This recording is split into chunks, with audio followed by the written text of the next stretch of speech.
Hello friends, तो आज हम पढ़ते हैं हिस्ट्री और भारत फोर्थ का चैप्टर 1 जिसका नाम है social and cultural renaissance of India class 9। तो ये एक social and cultural renaissance of India से क्या मतलब है। 19th सेंचुरी में बहुत सारी ऐसे हमारी जो इंडियन सोसाइटी है उसमें बहुत सारी ऐसे अंधविश्वास और ऐसी बहुत सारी बुराइयां जो है हमारी सोसाइटी के अंदर एंटर कर चुकी थी, जैसे कि sati system, idol worship, child marriages और इनसे क्या इन्होंने सिर्फ और सिर्फ क्या किया, हमारी जो कंट्री है, हमारी जो इंडिया है उसको बहुत वीक किया। तो उनके लिए बहुत सारे ऐसे ग्रेट मैन हैं जैसे राजा राम मोहन रॉय या दयानंद सरस्वती, ऐसे बहुत सारे ग्रेट मैन्स हैं जिन्होंने क्या बहुत सारी मूवमेंट्स को शुरू किया ताकि ये जो बुराइयां है ताकि जो ये अंधविश्वास है इनको ख़त्म किया जा सके। इसी वजह से यहाँ पर बोला है कि सोशल मतलब कि सामाजिक और सांस्कृतिक तौर पर इंडिया का दोबारा से रीबर्थ। इस वजह से अब हम इसमें पढ़ते हैं, इस वीडियो में पढ़ते हैं स्वामी विवेकानंद और रामकृष्ण मिशन के बारे में। स्वामी विवेकानंद जो है ना वो रामकृष्ण मिशन को 1897 एडी में मई में शुरू करते, इसको स्टैब्लिश करते हैं। किसके उस पर, इनके जो गुरु थे रामकृष्ण परमहंस, उनकी टीचिंग्स पर, वो लोगों तक उनकी टीचिंग्स को पहुँचाना चाहते थे। इस वजह से उन्होंने क्या इसको स्टैब्लिश किया। इन्होंने सबसे पहले इसको मुत इन बारानगर में स्टैब्लिश किया, उसके बाद इन्होंने बेलोर कोलकाता में स्टैब्लिश करते हैं इस मिशन को। इनका मेन पर्पस ये था, जो इनके गुरु थे राम परमहंस, उनके जो प्रिंसिपल्स थे उनका प्रचार करना इनका मेन मोटिव था, इनका मेन पर्पस था। और जो इनके प्रिंसिपल्स थे वो क्या थे, इनको जो है ना इंडिया की जो स्पिरिचुअलिटी है और जो साइंटिफिक प्रोग्रेस है उन दोनों के सहयोग के लिए इन्होंने काम करना था। इस वजह से इनके प्रिंसिपल्स यही थे कि इनको स्पिरिचुअलिटी और साइंटिफिक प्रोग्रेस में सहयोग देना था। जो वेदांत फिलोसफी थी ना, इनके जो रामकृष्ण मिशन का जो प्रिंसिपल है उनका मेन फाउंडेशन थी Vedanta philosophy.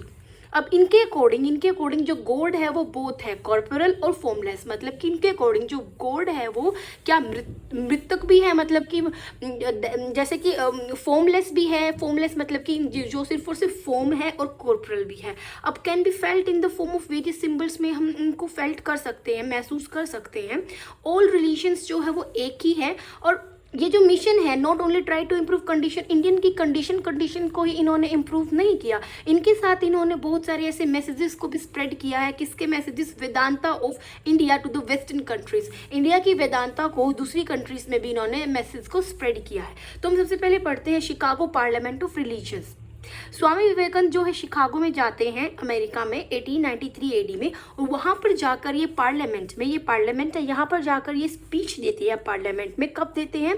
Parliament of religious on 11 सितंबर 1893 को वो स्पीच देते हैं पार्लियामेंट में। इट वाज द स्पीच, ये स्पीच थी दैट प्रेजेंटेड, जिन्होंने प्रेजेंट किया था इंडिया को एक स्ट्रॉन्ग इमेज के साथ in the front of whole world, पूरे वर्ल्ड के आगे इन्होंने इंडिया की एक अच्छी स्ट्रॉन्ग इमेज को इन्होंने फॉर्म किया था। ये Chicago parliament of religion and Swami Vivekananda है और ये वहाँ की पार्लियामेंट है। अब देखो ये इनके रामकृष्ण परमहंस है, इनके गुरुजी। अब let's no main point of speech के, जो मैं कुछ एक मेन पॉइंट्स के बारे में जानते हैं। उन्होंने स्पीच को शुरू किया था ये बोलकर कि अमेरिकन ब्रदर्स एंड सिस्टर के साथ उन्होंने शुरू किया था। फिर उन्होंने इन सबको थैंक यू बोलते हैं, क्योंकि इसलिए बोलते हैं जो उनका वेलकम उन्होंने किया है इस बिहाफ पे, वो उनको थैंक यू बोलते हैं। इसके बाद फिर ये क्या कहते हैं, फिर ये थैंक यू फिर से बोलते हैं, स्पीकर्स को थैंक यू बोलते हैं जो उनकी जो स्पीच है उनको सुनते हैं और वो बोलते हैं, और वो अपने आइडियाज़ को क्लियरली वो है बोलते हैं कि जो आइडियाज़ है टॉलरेंस के, मतलब कि पेशेंस के जो आइडियाज़ है इस वर्ल्ड में has spread from the countries of east. और वो कहते हैं जो ये पेशेंस के, टॉलरेंस के जो आइडियाज़ हैं ये ईस्ट कंट्रीज से स्प्रेड हुए हैं। फिर ये बोलते हैं कि आई बिलोंग, मैं उस रिलीजन से बिलोंग करता हूँ जिसने क्या सिखाया है, लेसन ऑफ टॉलरेंस, जिसने कि मुझे किस चीज़ का लेसन सिखाया है, पेशेंस का, टॉलरेंस का, सहनशीलता का हमें लेसन सिखाया है। मैं उस कंट्री से बिलोंग करता हूँ, मैं उस वर्ल्ड से, उस रिलीजन से बिलोंग करता हूँ और एक्सेप्ट करता हूँ सार्वभौमिक स्वीकृति को and we do not believe only in, हम सिर्फ और सिर्फ टॉलरेंस में ही बिलीव नहीं करते, बट हम जो है हर रिलीजन को, हर एक रिलीजन को हम सच के तौर पर उसको अब एक्सेप्ट करते हैं। फिर ये बोलते हैं कि I am from that country, मैं उस कंट्री से हूँ जिस कंट्री ने बहुत सारे ऐसे लोगों को, बहुत सारे अलग अलग रिलीजन के, अलग अलग कंट्री के लोगों को शरण दिया, मैं उस कंट्री से बिलोंग करता हूँ। फिर बोलते हैं मैं उस रिलीजन से बिलोंग करता हूँ जहाँ पर जो पीपल है, जुडिज्म के और जोरोस्ट्रियनिज्म धर्म है ये दोनों, तो जुडिज्म के जो लोग हैं, जोरोस्ट्रियनिज्म के जो लोग हैं, मैं उनको हमारी कंट्री ने शरण दिया है, तो मैं उस कंट्री से बिलोंग करता हूँ। अब इसके बाद देखो क्या है, इसके बाद वो बोलते हैं कि जैसे कि रिवर ओरिजिनेट होती है डिफरेंट प्लेस से। देखो मैं पता है रिवर एक प्लेस से ओरिजिनेट होती है और वो जाती ड्रेन कहीं और होती है, तो ऐसे ही एंड कहीं और होती है। तो ऐसे ही जैसे कि रिवर ओरिजिनेट होती है डिफरेंट प्लेस से और एंड अप इन द सी पर एंड होती है, या फिर अलग अलग जगहों पर वो पैच पर वो क्या करती है, एंड होती है। इसी वजह से ह्यूमन बींग्स चूज करते हैं, ह्यूमन बींग्स भी अलग अलग रास्तों को वो है ना चूज करते हैं अपनी इच्छा के अनुसार। इवन दो दीज पैथ्स, लेकिन हमें पता है दिखने में वो जो रास्ते होते हैं बहुत ही डिफिकल्ट होते हैं, लेकिन उन सब का जो रास्ता है वो भगवान की तरफ ही जाता है। In this way Swami Vivekananda propagated Indian civilization, culture, philosophy all over world. इस तरीके से उन्होंने पूरे वर्ल्ड में जो है फिलोसफी को पूरे वर्ल्ड के आगे दिखाया है। अब देखो यूनिटी इन ऑल रिलीजियस, इन्होंने क्या, हर रिलीजन में इन्होंने एकता को दिखाया है। स्वामी विवेकानंद बिलीव करते हैं कि यहाँ पर एटर्नल यूनिटी, हर रिलीजन में एक कभी ना ख़त्म होने वाली ऐसी एकता है हर रिलीजन में। ये इन्होंने बहुत सारे टूर किए थे, तो during his tour across India में इसमें बहुत सारे ऐसे टूर्स पर ये जाते हैं कहीं कहीं, और ये understood the origins of different religion, और जो डिफरेंट रिलीजन्स है उनको समझने की कोशिश करते हैं। ये एक्सप्लेन करते हैं कि रिलीजन बोलता है कि रिलीजन जो है वो हमेशा एक कनेक्ट करता है एक मैन को अच्छी थॉट्स के साथ और अच्छे आत्मा के साथ। जो है रिलीजन एक आदमी को अच्छे गुड थॉट्स एंड सोल के साथ वो उसको रिलीजन बांधता है एक मैन को। और dharma is that thought and behaviour which is ability to transfer the, और धर्म क्या होता है हमें पता है, जो भी नेचुरल ऑब्जेक्ट है, मतलब कि कोई भी नेचुरल ऑब्जेक्ट है, उन सब का कोई ना कोई उनकी ड्यूटी होती है करने की।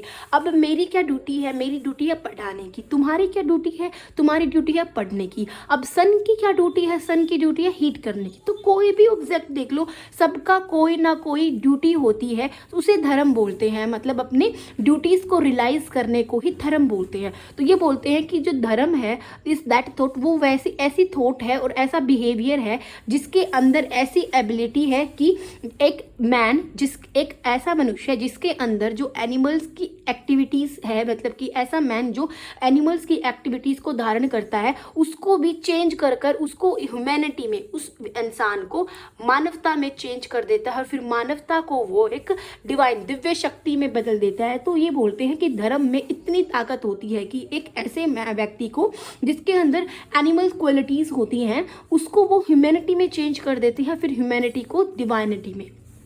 ही थॉट दैट, ये हमें सिखाते हैं कि जो ट्रुथ है अबाउट ऑल रिलीजन, हर रिलीजन के बारे में सत्य की बातें ये सिखाते हैं।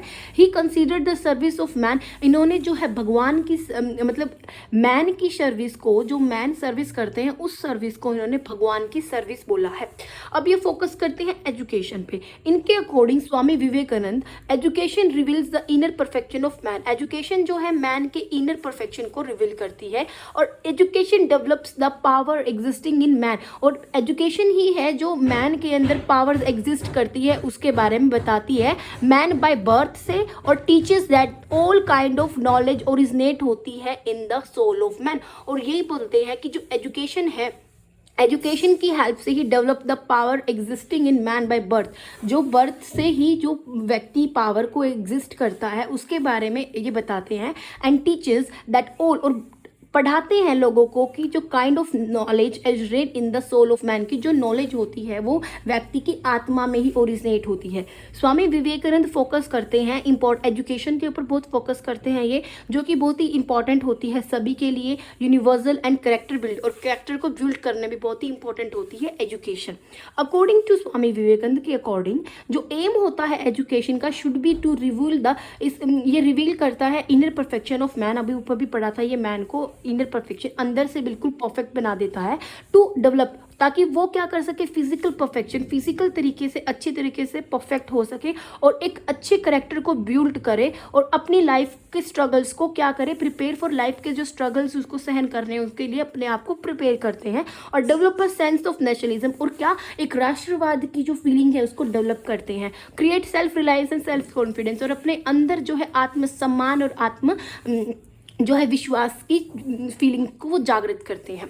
अब इसके बाद है अपोजिंग द जेंडर डिस्क्रिमिनेशन को अपोज करते हैं। ये स्वामी विवेकानंद बोलते हैं कि जो डिस्टिंक्शन, जो डिस्क्रिमिनेशन होता है मैन और वुमेन के बीच में, वो नेचुरल नहीं होता है, because it is only a physical distinction that is not recognize, क्योंकि ये सिर्फ फिजिकल रिकॉग्नाइजेशन है। मतलब फिजिकल कैसे है, मतलब कि जो देख कर कि ओ ये एक लड़की है, ये एक लड़का है, तो हम ऐसे देख कर ही उसके बीच में डिस्क्रिमिनेशन करते हैं। ये भगवान ने ऐसे कोई कुछ नहीं दिया है कि स्टार्टिंग से ही ऐसा कुछ नहीं है, भगवान ने इसके बारे में कुछ नहीं बताया, ये सिर्फ और सिर्फ लोगों की ही चली हुई परंपराएं है कि गर्ल है, ये बॉय है, गर्ल जो है कमज़ोर होती है, मैन जो होते हैं वो स्ट्रॉन्ग होते हैं। ये सिर्फ और सिर्फ क्या है, सिर्फ फिजिकल डिस्टिंक्शन है, मतलब फिजिकल देख कर ही डिस्क्रिमिनेशन करते हैं। Discrimination between man and women को अबॉलिश करना चाहिए, एंड वुमेन को सेम रिस्पेक्ट देनी चाहिए जितनी की मैन को वर्ल्ड में मिल रही है, या फिर कंट्री में या फिर एक सोसाइटी में जो रिस्पेक्ट मैन को मिलती है, सेम रिस्पेक्ट वुमेन को भी मिलनी चाहिए।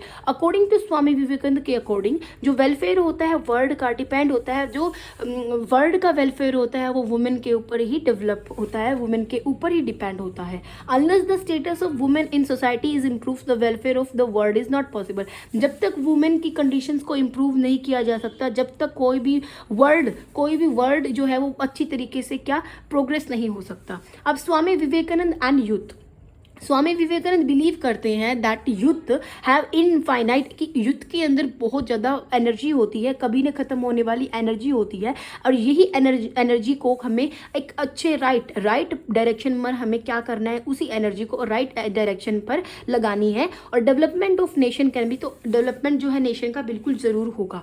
दे need to be given goals, उनको गोल्स देने जरूरी हैं, बिकॉज लाइफ, क्योंकि जो लाइफ होती है विदाउट गोल वो मीनिंगलेस होती है। जब अगर हमारी लाइफ में गोल ही नहीं है, हमें यही नहीं पता हमारा गोल क्या है, हमें क्या करना है लाइफ में जाके, तो हमारी लाइफ कुछ है ही नहीं। तो गोल जो है वो एक लाइफ में होना, गोल्स का होना वो बहुत ही इंपॉर्टेंट होता है, और विदाउट गोल जो लाइफ होती है वो मीनिंगलेस होती है। तो एड्रेसिंग द यूथ को एड्रेस करते हुए वो बोलते हैं arise awake and stop not till the goal is, कि जब तक मत रुको जब तक तुम अपने गोल को अचीव नहीं कर लेते। इसे कहते हैं जागो, उठो, जागो, और जब तक अपने गोल को अचीव नहीं कर सकते जब तक रुको मत। Swami Vivekananda gave the youth 5 principles देते हैं, वो 5 प्रिंसिपल्स जो है वो स्वामी विवेकानंद किसको देते हैं, यूथ को देते हैं। Self confidence, self reliance, self knowledge, self restrain and self sacrifice. With the continuous practice of in 5 elements को कंटिन्यूस प्रैक्टिस करने से यूथ को क्या दोबारा से रिबिल्ड किया जा सकता है, कंट्री को और सोसाइटी को दोबारा से रिबिल्ड किया जा सकता है। For the one who is determined to achieve the goal it remains only to take step towards it. जो व्यक्ति, जो one who is determined to achieve goal, जिसको गोल को अचीव करना है, वो क्या है, वो it remains only to take step, उनको सिर्फ अपने स्टेप्स को आगे ही बढ़ाने हैं। अब ही इंस्पायर्ड, वो यूथ को इंस्पायर करते हैं फॉर द नेशनल इंटरेस्ट के लिए, by creating a sense of pride for Indian civilization. क्या करते हैं वो यूथ को, क्या उसके यूथ के अंदर जो हमारी इंडियन सिविलाइजेशन है, इंडियन कल्चर है, उसके गौरव को बढ़ाते हैं, उसको जागृत करते हैं, ताकि जो यूथ है वो इंस्पायर हो सके। अब विवेकानंद और नेशनलिज्म के बारे में पढ़ेंगे। अब वो बोलते हैं, विवेकानंद बोलते हैं आई एम एन इंडियन, मैं एक इंडियन हूँ और हर इंडियन मेरा भाई है, be it an illiterate Indian be it an illiterate Indian मतलब कि इलिटरेट होता है जो पढ़े लिखे नहीं होते, एंड पुअर केयरलेस इंडियन ब्राह्मण और अनटचेबल। इंडियन सोसाइटी क्या है, झूला है, मेरे बचपन का एक झूला है इंडियन सोसाइटी। फ्लावर बेड है, युद्ध का फ्लावर बेड है, और old age of Kashi, at the Kashi of old age, और ओल्ड एज का काशी है। लैंड जो है इंडिया की वो एक अल्टीमेट हेवन है, मतलब मेरे लिए जो लैंड है ना इस इंडिया की वो मेरे लिए स्वर्ग है। Goodness of India is my on goodness, जो इंडिया की अच्छाई है वो मेरी खुद की भी अच्छाई है।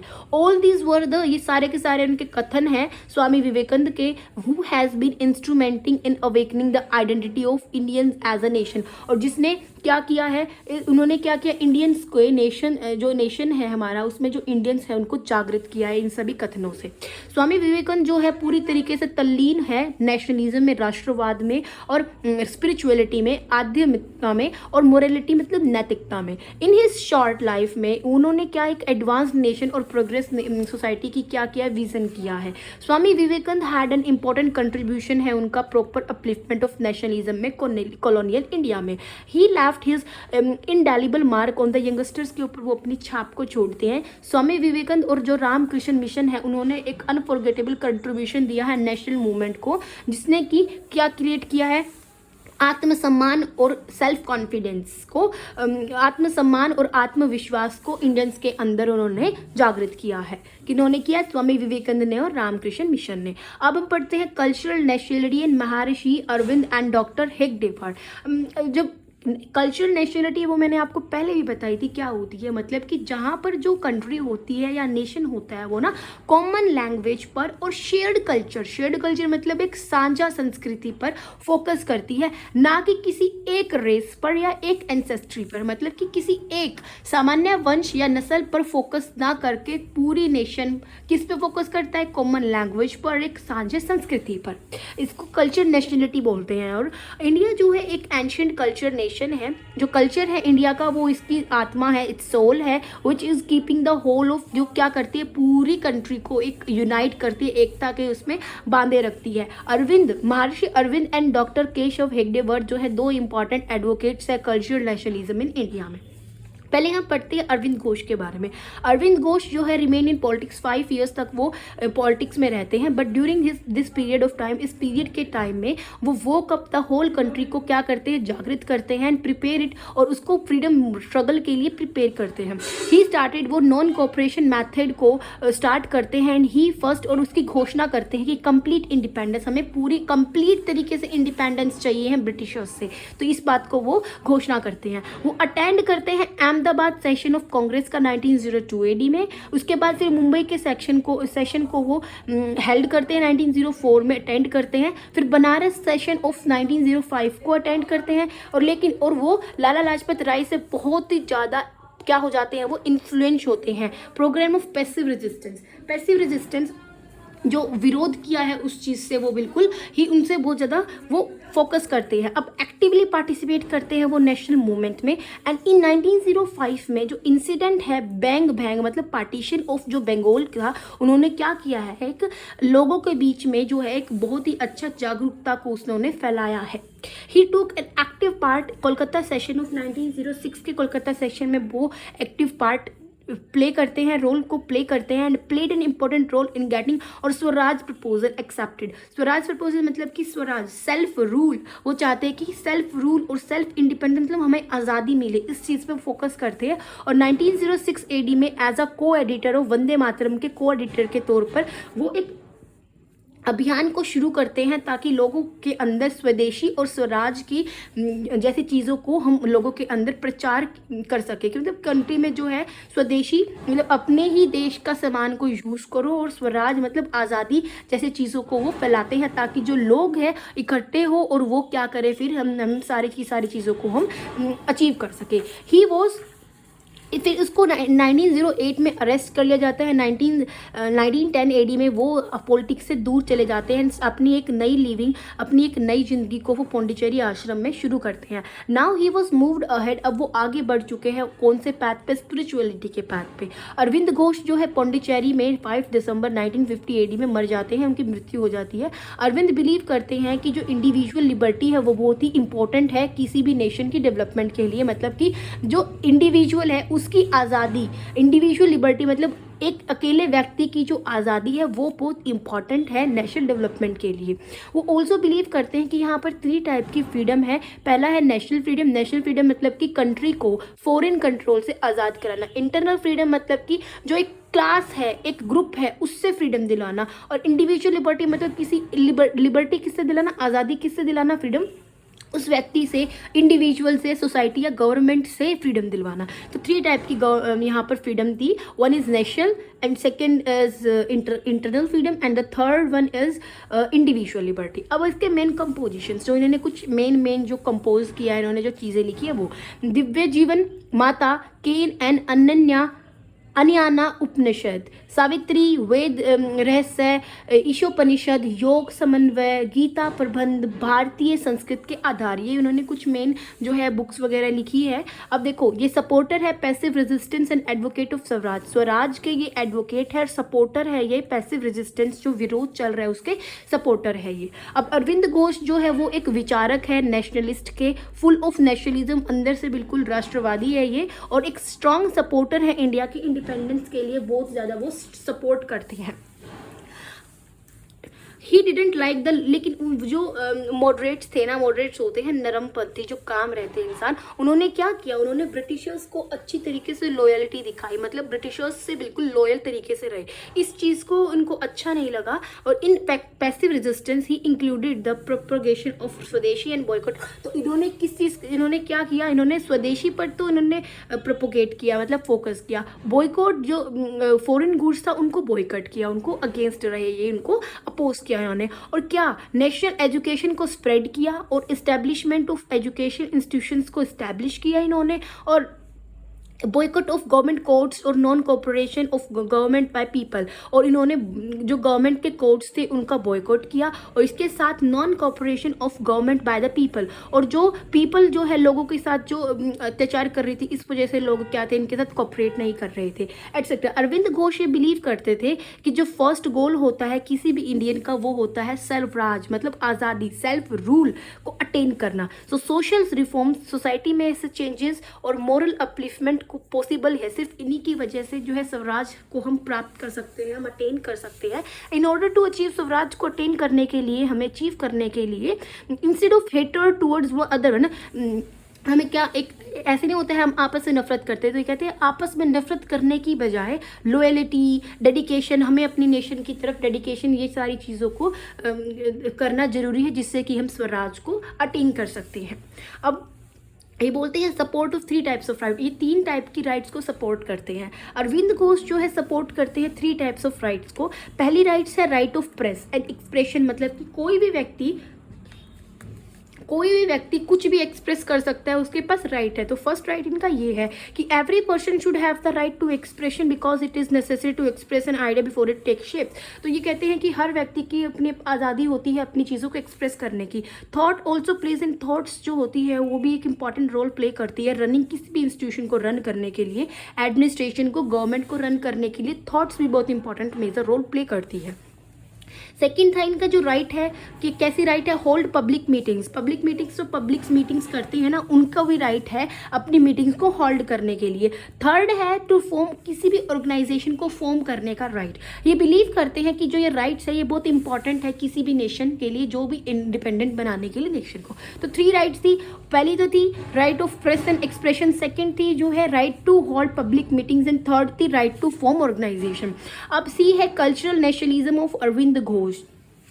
ही हैज़ लिंक्ड नेशनलिज्म विद, इन्होंने क्या किया, नेशनलिज्म को स्पिरिचुअलिटी के साथ लिंक कर दिया और मानवता के साथ इन्होंने लिंक कर दिया नेशनलिज्म को। बाय क्रिटिसाइंग द मॉडरेट्स को इन्होंने क्रिटिसाइज किया क्योंकि वो ब्रिटिशर्स को लॉयल हो रहे थे। एंड ही क्रिएटेड उत्साह को, ये पूरी कंट्री में उत्साह को क्या करते हैं, क्रिएट करते हैं थ्रू द रिवोल्यूशनरी नेशनलिज्म के आइडियाज से। अब ये बिलीव करते हैं दैट नो मैटर, हमें कोई मैटर नहीं, कोई परवाह नहीं कि हाउ डिफरेंट पीपल आर, कितने डिफरेंट पीपल्स हैं, the love of patriotism binds them together in a thread. ये कहते हैं हमें इससे कोई मतलब नहीं है कि कंट्री में कितने डिफरेंट टाइप्स के जो है पीपल्स हैं, हमें मतलब ये है कि हमको ये सबको एक एकता के धागे में बांधना है।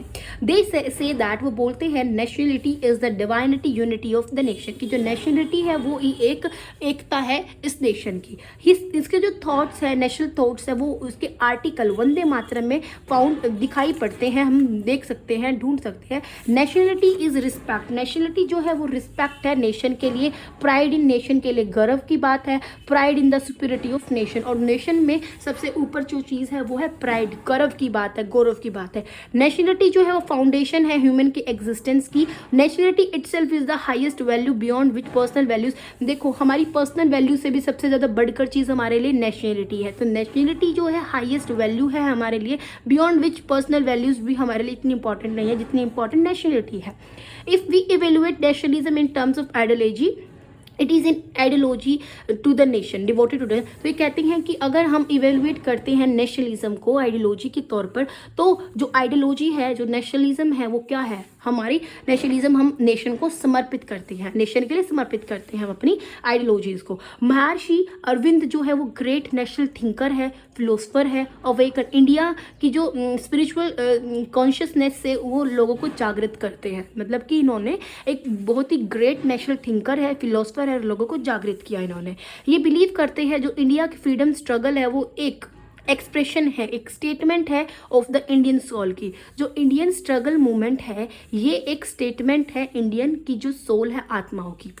अकॉर्डिंग टू अरविंद के अकॉर्डिंग जो इंडियन इंडिपेंडेंस मूवमेंट है वो एक पॉलिटिकल, बट इसका जो ओरिजिन है वो rooted in the spiritual, vested in Sanatan Dharma. तो ये कहते हैं सनातन धर्म क्या होता है, अभी धर्म मैंने बताया कि धर्म होता है अपनी ड्यूटीज़ को रियलाइज करना, कोई भी ऑब्जेक्ट है उसकी कोई ना कोई ड्यूटी होती है। सनातन होता है जिसकी कभी हमें ये नहीं पता वो चीज़ कब शुरू हुई और कब खत्म हुई, तो सनातन धर्म। तो ये क्या है, ये मेन फोकस सनातन धर्म पर करते हैं। अकॉर्डिंग टू अरविंद के अकॉर्डिंग इंडियन इंडिपेंडेंस मूवमेंट जो है वो एक पॉलिटिकल है, बट जो लेकिन जो इसका ओरिजिन है वो कहाँ से देखा जा सकता है, कहाँ उनकी जो ओरिजिन है, जो उनकी जड़ें हैं वो कहाँ पाई जाई है, वो इन द स्पिरिचुअलिटी, जो कहाँ पर वेस्टेड है, सनातन धर्म। तो पॉलिटिकल तो है हमारी इंडियन इंडिपेंडेंस मूवमेंट, लेकिन जो उसकी जड़ें हैं वो सनातन धर्म से निकाली गई है, पाई गई है। अरविंद घोष बिलीव करते सनातन धर्म एंड इंडिया आर वन, सनातन धर्म और इंडिया दोनों ही एक चीज़ है, ये बिलीव करते हैं। Which are deeply related to, जो कि आपस में इच अदर से रिलेटेड ही, दोनों की दोनों रिलेटेड है आपस में।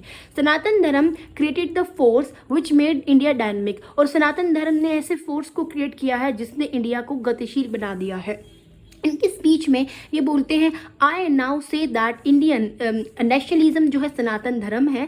अरविंद घोष हैड कोई डाउट नहीं है इनको about the power of India की पावर पर and the power of Indians की पावर पर, इसको इंडिया की पावर पर और इंडियंस की पावर पर इसको कोई डाउट नहीं है। और ये बिलीव करते हैं दिस पावर इज डोरमेंट, जो ये पावर है ये इनएक्टिव है, it only needs to be, power को सिर्फ और सिर्फ जागृत करने की जरूरत है।